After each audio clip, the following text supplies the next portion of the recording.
The final verse of the third chapter of Bhagavad Gita, text number 43. chapter 3, Karma Yoga, text number 43. Evam Budhe Param Budva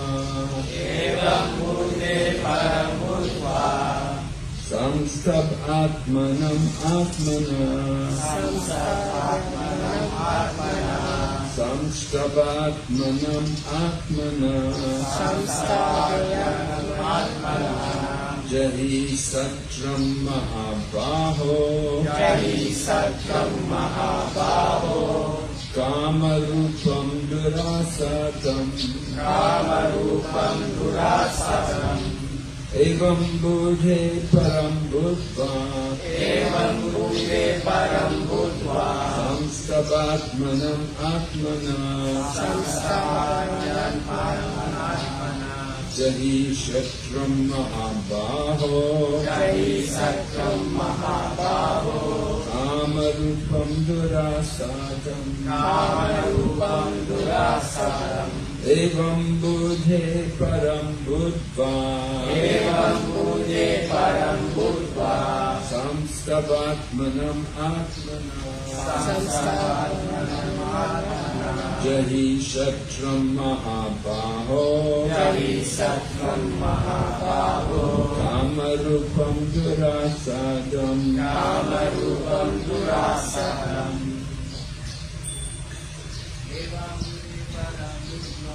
Evam Budhe Param Budva Samstavatmanam Jai Satram Mahabaho Kamarupam Durasadam Evam Budhe Param Budva Samstadyat Atmanam Atmana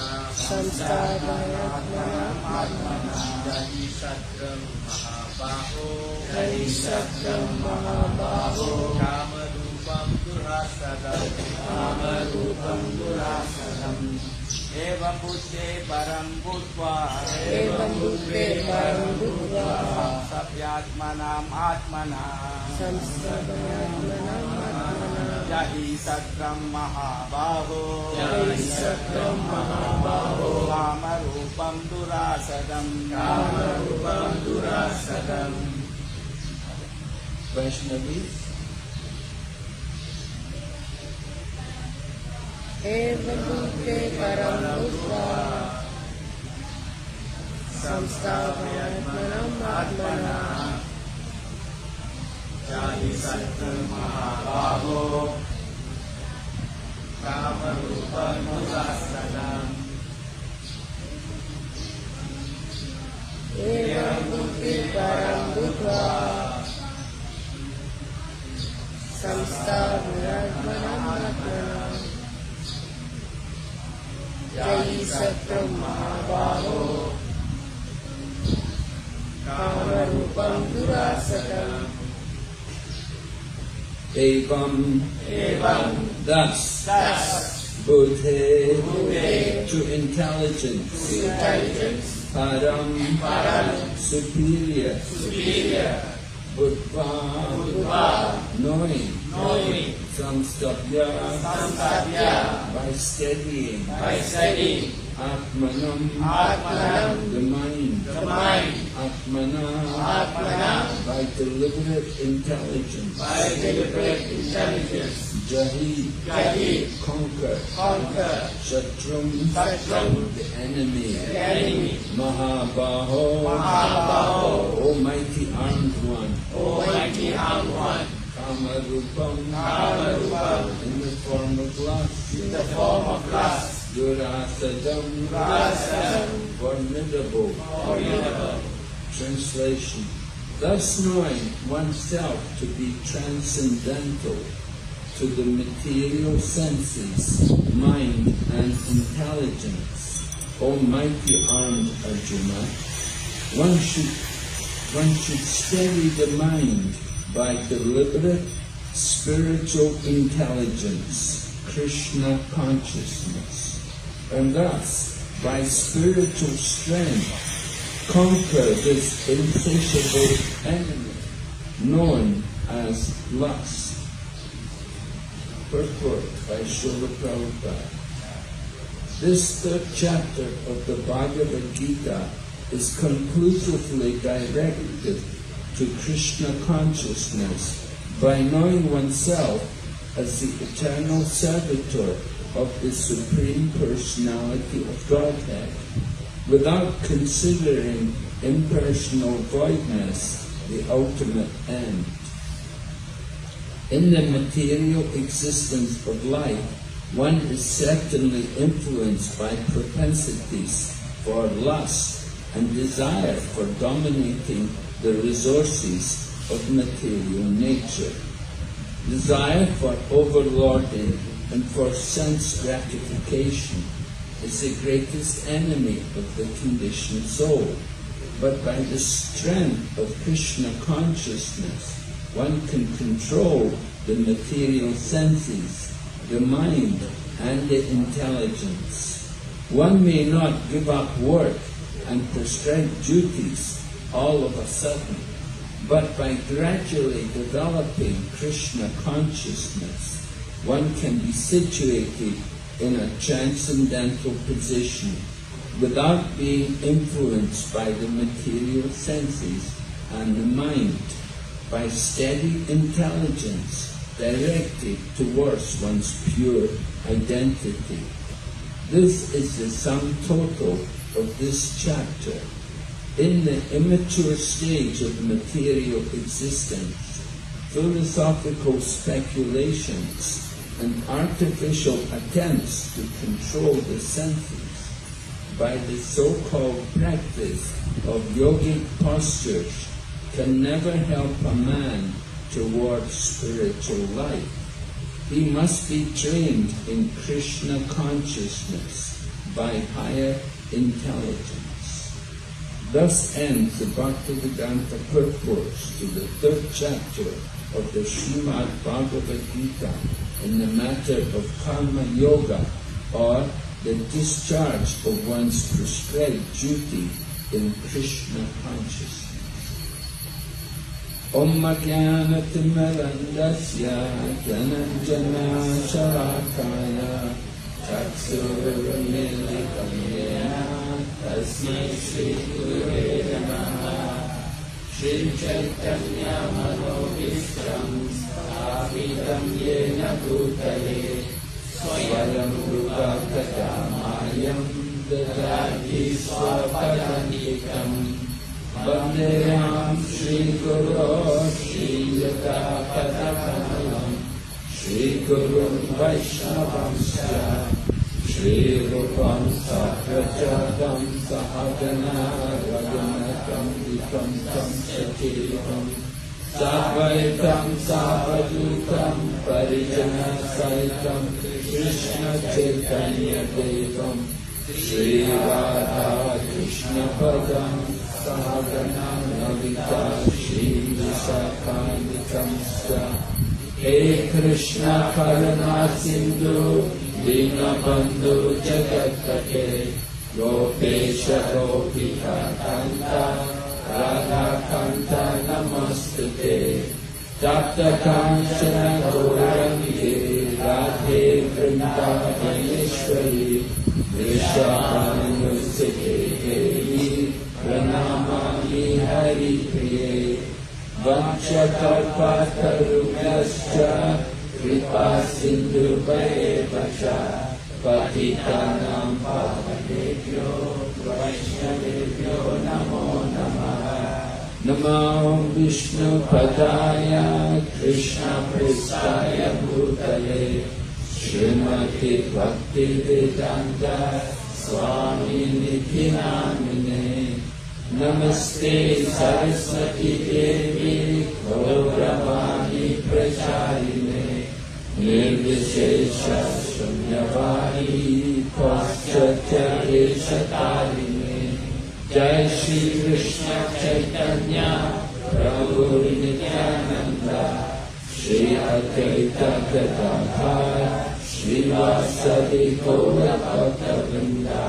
Hare Krishna, Krishna Krishna, Hare Hare, Hare Rama, Rama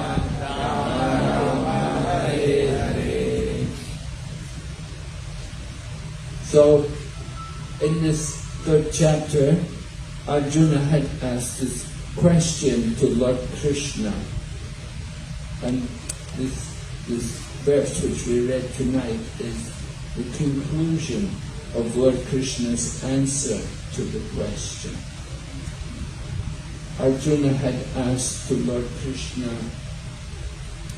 why are we compelled to sinful activities, even unwilling, as if engaged by force?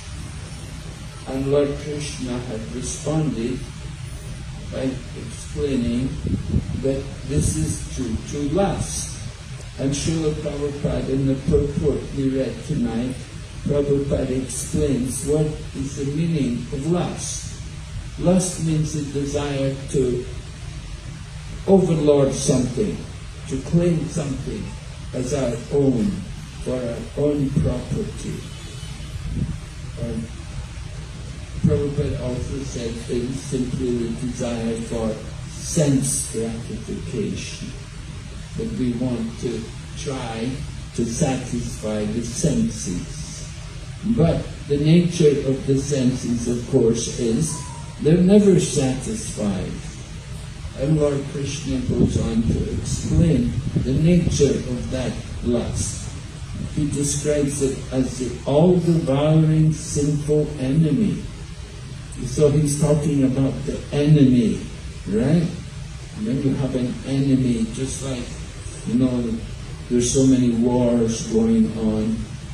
The one side considers the other side the enemy. We want to know where are the enemy, where to find the enemy.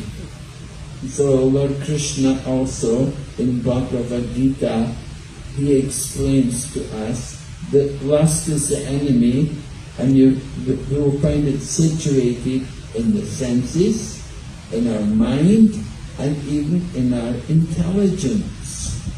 But these different things can all be contaminated by the desire to overlord and for sense gratification.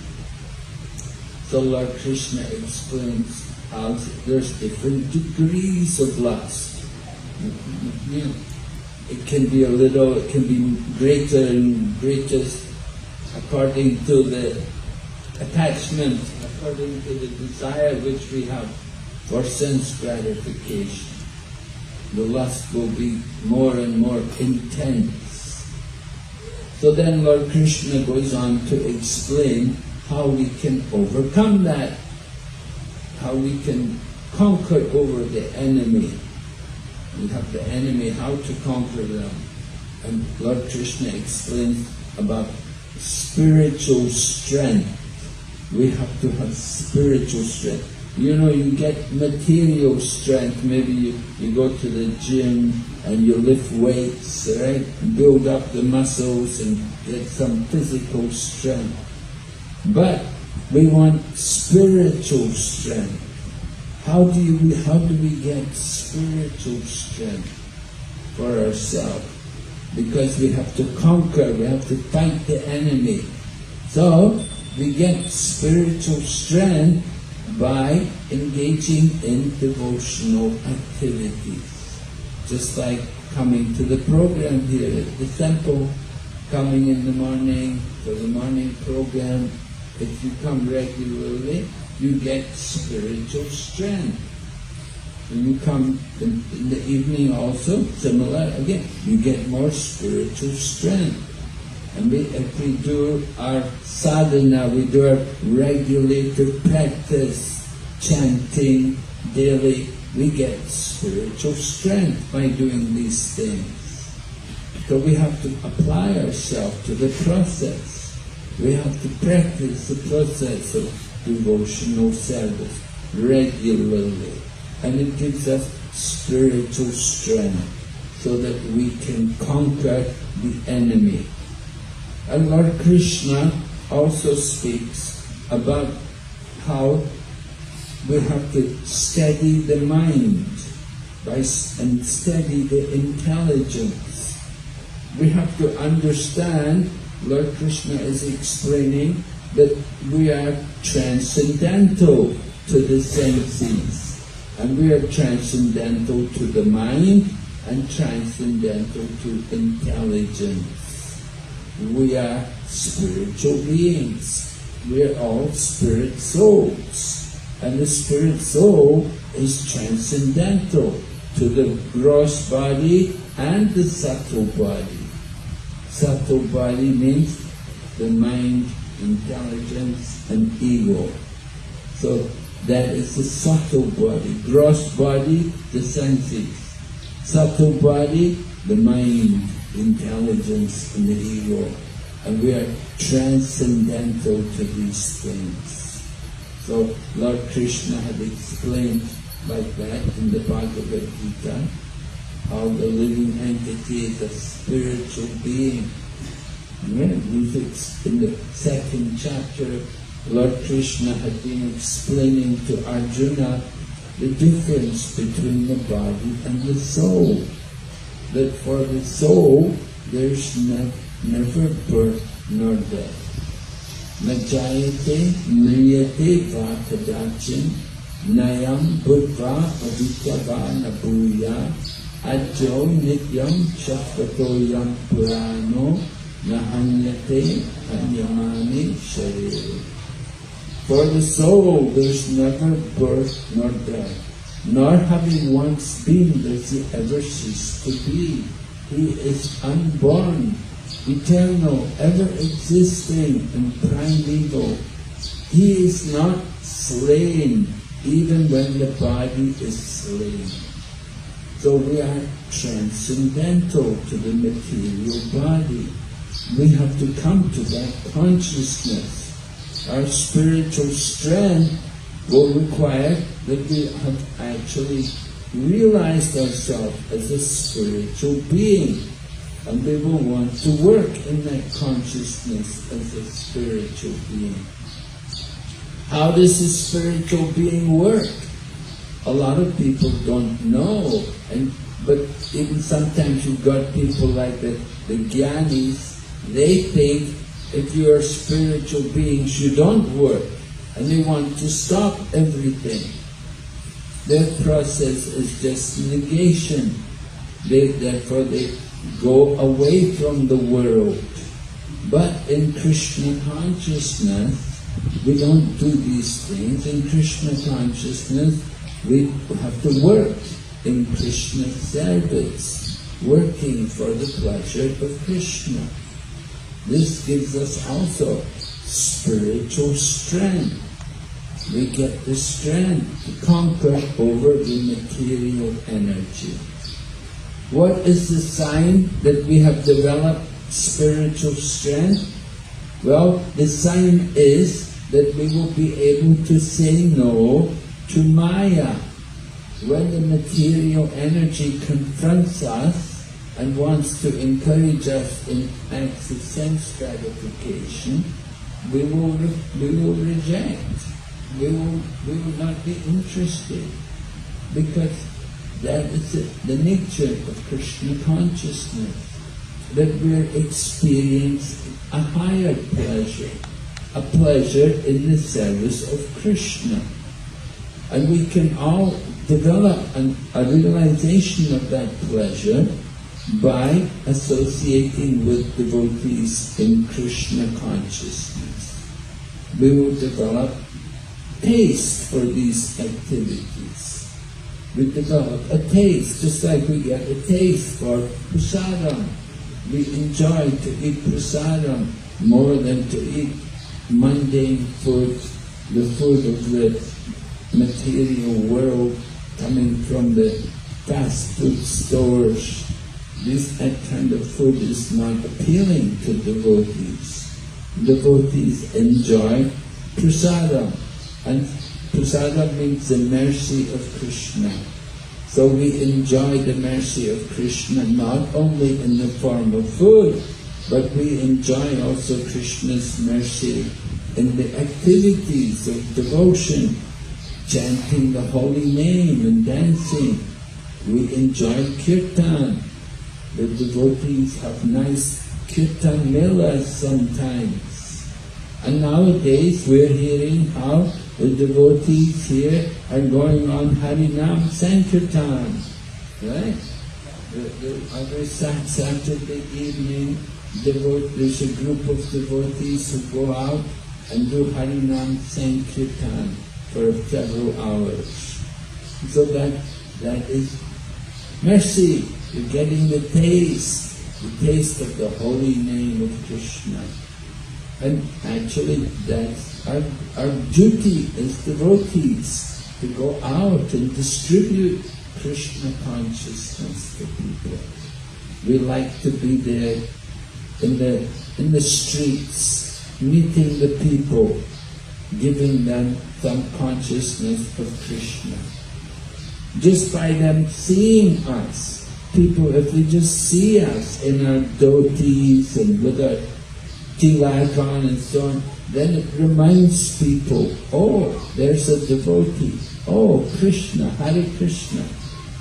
Right? That's very good.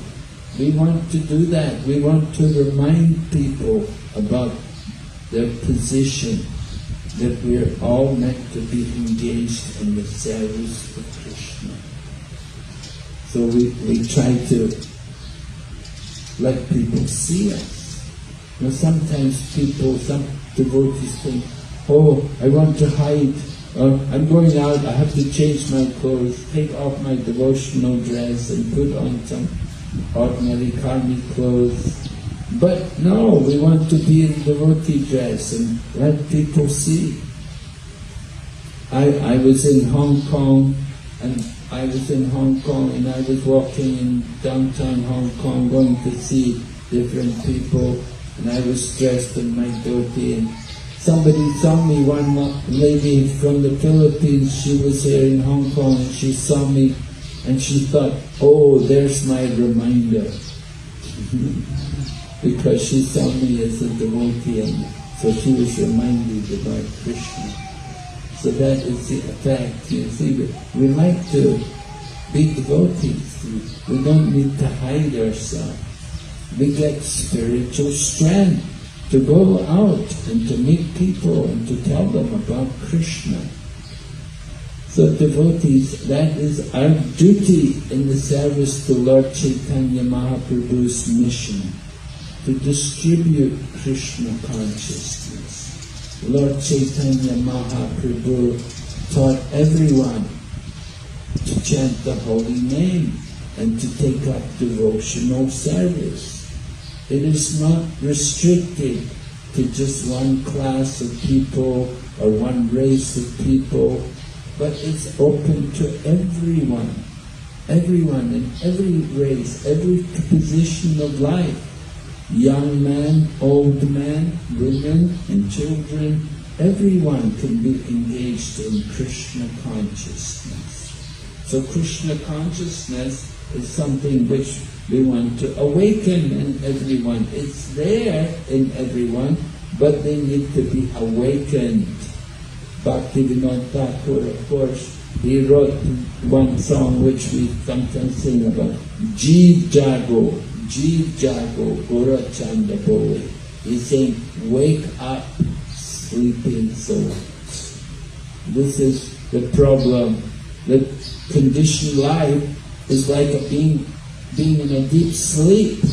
We've forgotten Krishna. We've forgotten our spiritual identity. And we need to wake up.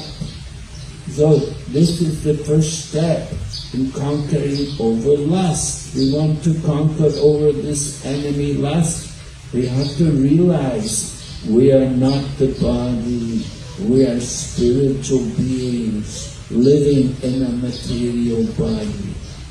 This is the first step of Krishna consciousness, right? When we come to Krishna consciousness, we learn we're not the body. We're all spiritual beings.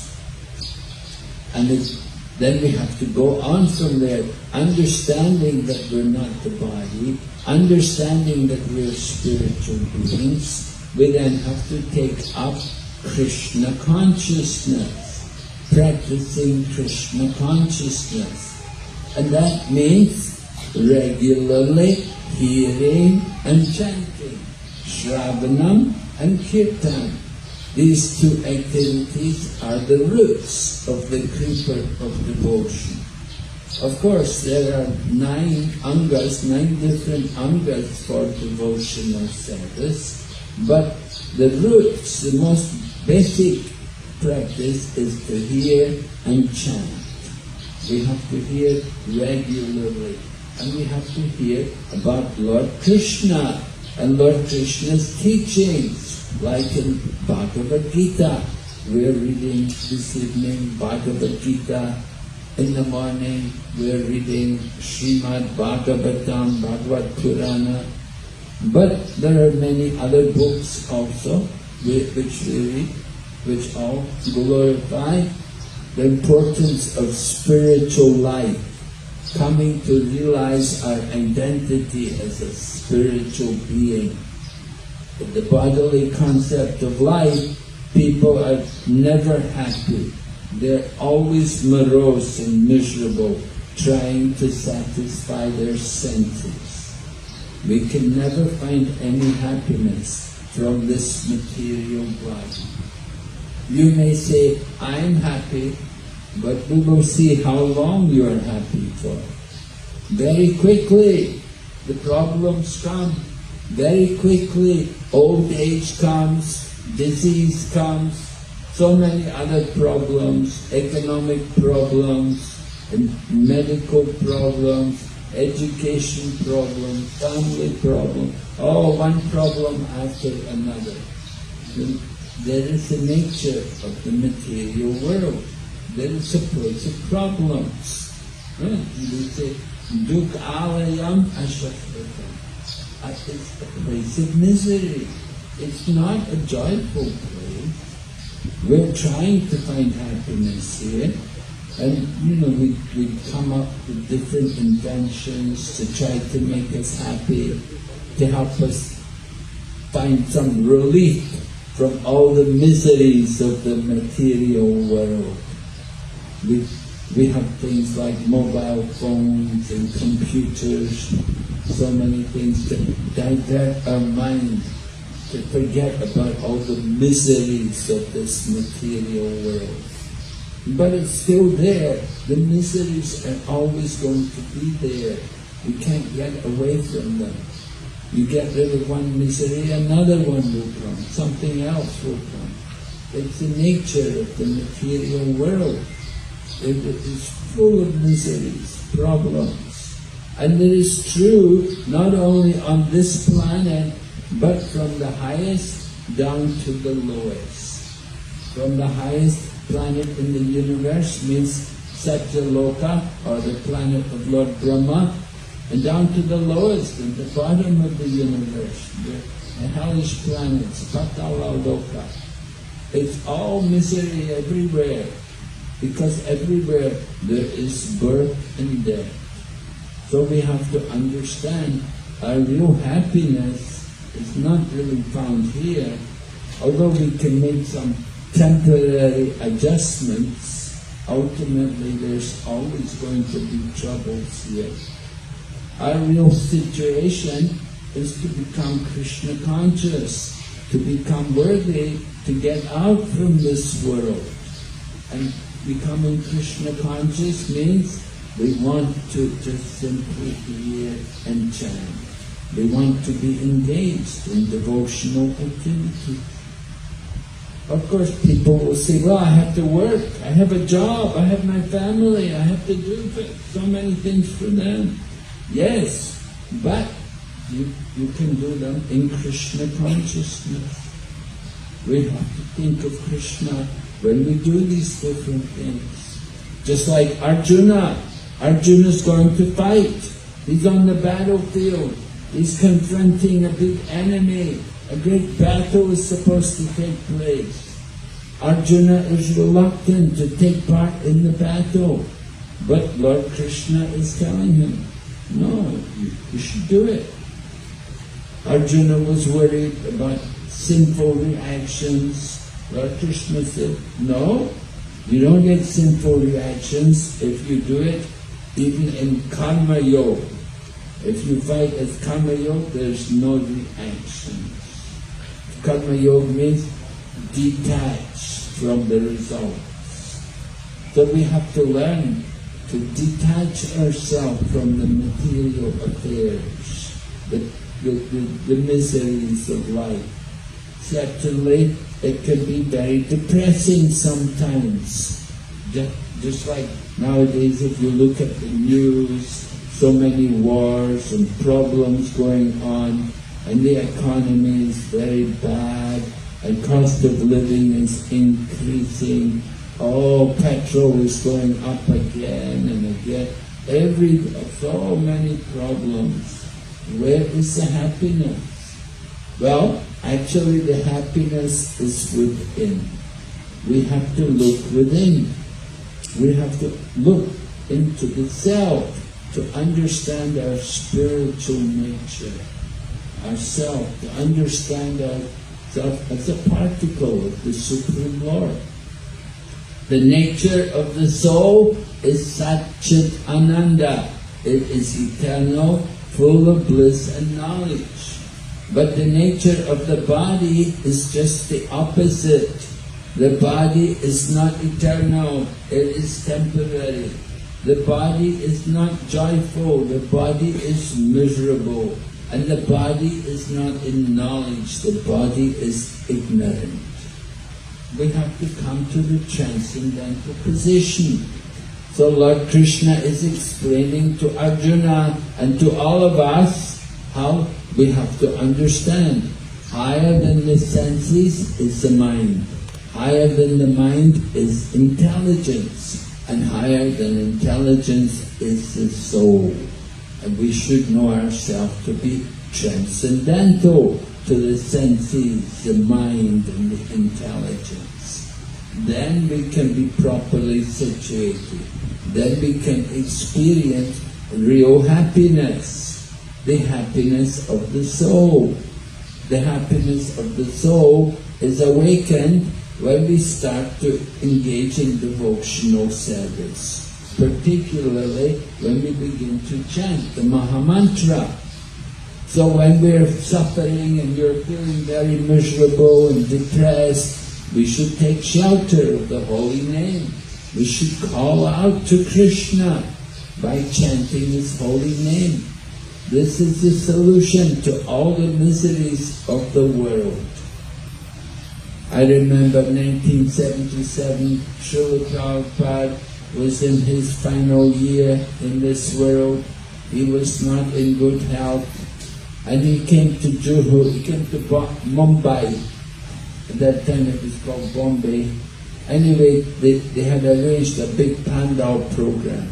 And the title of the Pandal program was There's Only One Scarcity in the World, Krishna Consciousness. And Prabhupada explained to everyone that actually everything we need is there. It's all here in this world. The only thing we're lacking is Krishna consciousness. And if we come to that transcendental platform, then we will actually experience the relief from all the miseries of material life. Right? We sing about that every morning. We sing, if you come for the Mangal Aarti, we sing the Guru Vastika prayers every morning, and the very first verse describes that the spiritual master is receiving benediction from the ocean of mercy. And just like a rain cloud pours water on a forest fire to extinguish it, so the spiritual master is extinguishing the blazing fire of material existence. So, the example is very nice. Just like the rain cloud, the rain clouds gather their water from the sea, and then the clouds come over the land. Govinda Prabhu was telling me today there was a heavy rainstorm where he was. I said, there was no rain here, right? But where he was, he said, oh, very heavy rain. Anyway, rain cloud must have come there, heavy rain. The rain when there's a forest fire, to put out the forest fire, it doesn't do any good to get the fire brigade, you know, that they can't get enough water to put out the forest fire because the forest fire spreading, very big fire, very difficult, cannot really put out the fire. But if there's a rain cloud comes and the rain cloud pours water on that fire, then it will put out the fire, the forest fire. So material life is like that. It's like a fire of the fire of material existence. And we're in that fire of material life. And the way to extinguish that fire of we need the mercy. The rain cloud comes and pours the water, it's the mercy. The same way the spiritual teacher comes and he's bringing the mercy. And he's pouring the mercy, right? It's the rain cloud gets the water from the sea and pours the water on the land. The same way the spiritual master is bringing the mercy of Krishna, and they're delivering the mercy onto the conditioned souls in material life, and they can be relieved from that existence, from that fire of material existence. So this is what the very first verse, and very powerful, meaningful verse. Every morning we sing these prayers, we need to meditate. We come here, right, in the morning and we sing these songs. It's a meditation. It helps us to concentrate our mind and to appreciate the mercy of the spiritual teacher, Srila Prabhupada. He's giving us the mercy. He's pouring down that rain of mercy on us, delivering us from the material existence. So this is how we get spiritual strength, by taking part in these kind of activities, by singing these different kinds of songs, and knowing the meaning also of what we're singing. It's very important for us to understand the meaning behind these different prayers. So every day we come to temple, take part in these activities, and we learn these different things, and this gives us the spiritual strength which we need to conquer over Maya, to conquer over the miseries of material existence. And by conquering over the miseries of material existence, we will be joyful, we will be blissful, because that is the nature of the soul. Right? We said Satchit Ananda in the Bhagavad Gita in 18th chapter. Lord Krishna also is summarizing his teaching, and he is describing Brahma Buddha Prasanatma. Right? That one who knows Brahman, who knows that he's not the body, that he's Brahman, then he is Prasanatma. He's a joyful soul. Srila Prabhupada was with one time he had a servant, and he noticed his servant did not look very happy.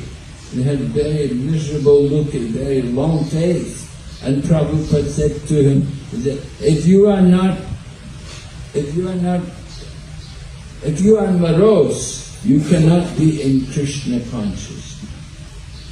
If you are morose, you're not in Krishna. If you're morose, you're thinking about sense gratification.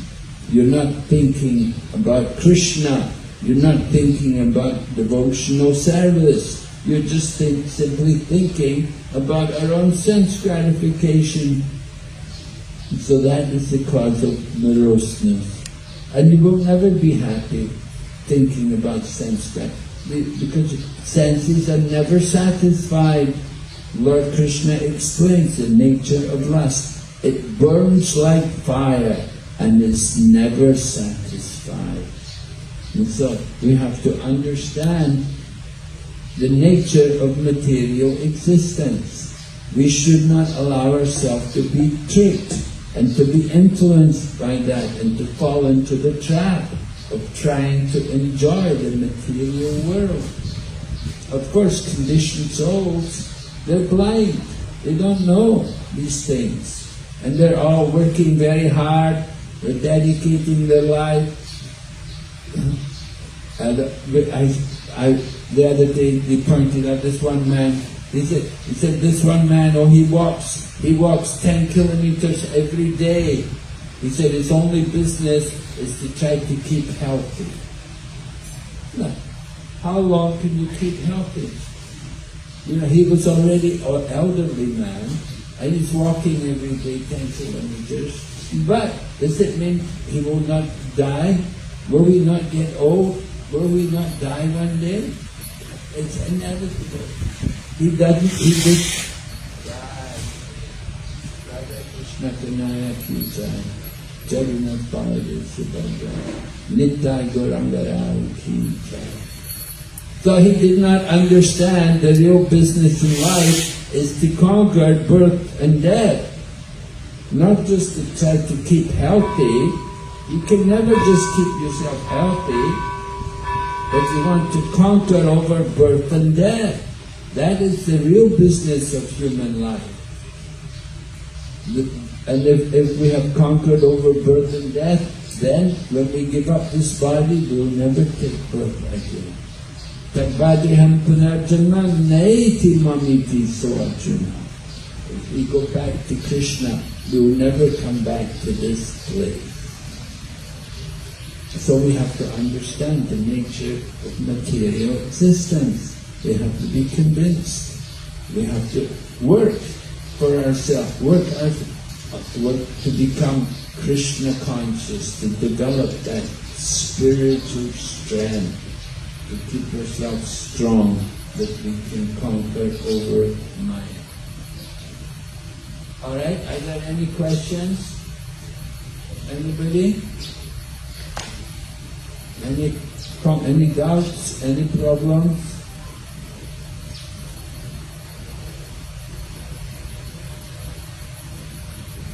Is everybody in Krishna consciousness, or are you morose?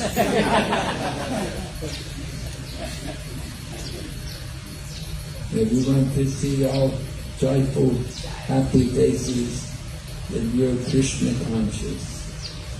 You come here, you don't come here to be morose, you come here to become joyful.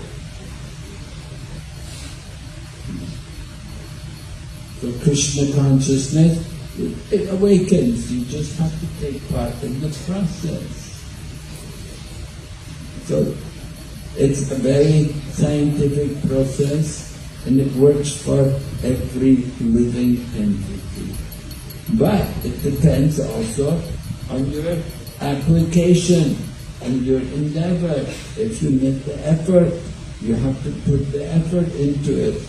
We have to follow the process. We have to chant. It's not just only imitation. Sometimes people imitate. They hold the beads, but they don't chant. They hold the beads, you don't hear anything. No, we have to also chant. Just like when we have kirtan, we're meant to respond. Everyone's meant to join in the kirtan. So it's important for us. Of course, we get benefit by hearing, but if you're chanting, you'll get more benefit. So we encourage devotees like that.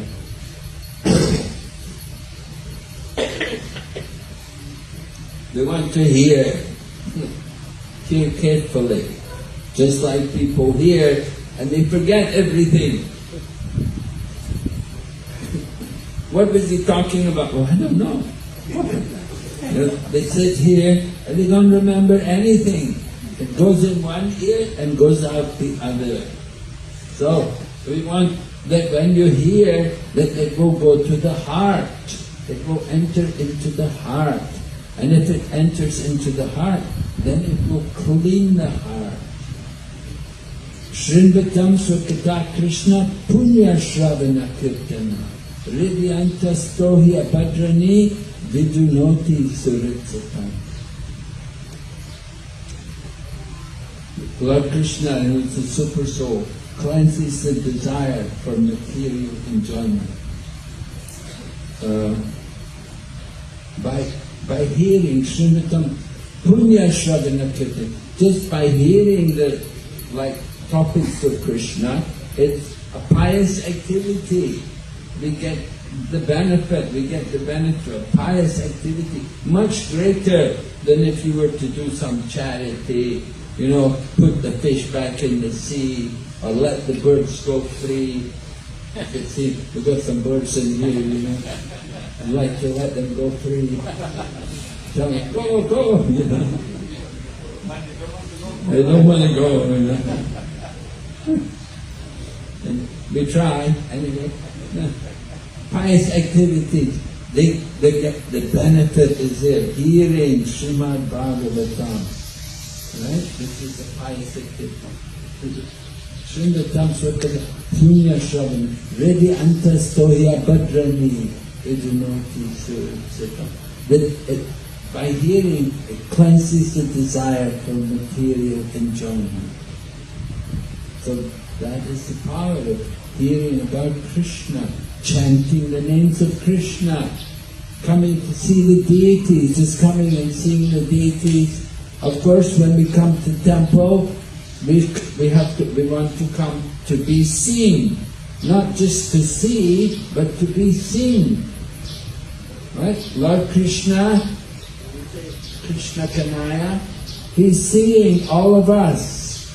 He can see all of us, He's watching us, He sees everything. So we want Krishna to see us, but we've come here to the temple. We've come to offer our respects to Him. This is a Krishna consciousness. Coming to the temple, seeing the deities, chanting the glories of the deities, taking part in the activities. And the result is, we'll conquer that enemy, that lust which is there. So it's important for us. All right. Any question, anyone? Nothing?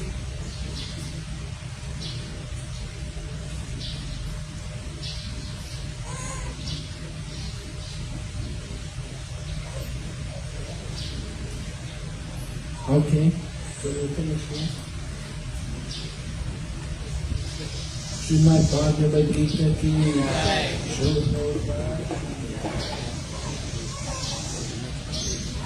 Hare Krishna, Krishna Krishna, Hare Hare, Hare Rama, Rama Rama, Hare Hare. I'd like to humbly thank His Holiness Bhakti Vinashaneshwara Swami Maharaj for his wonderful class today.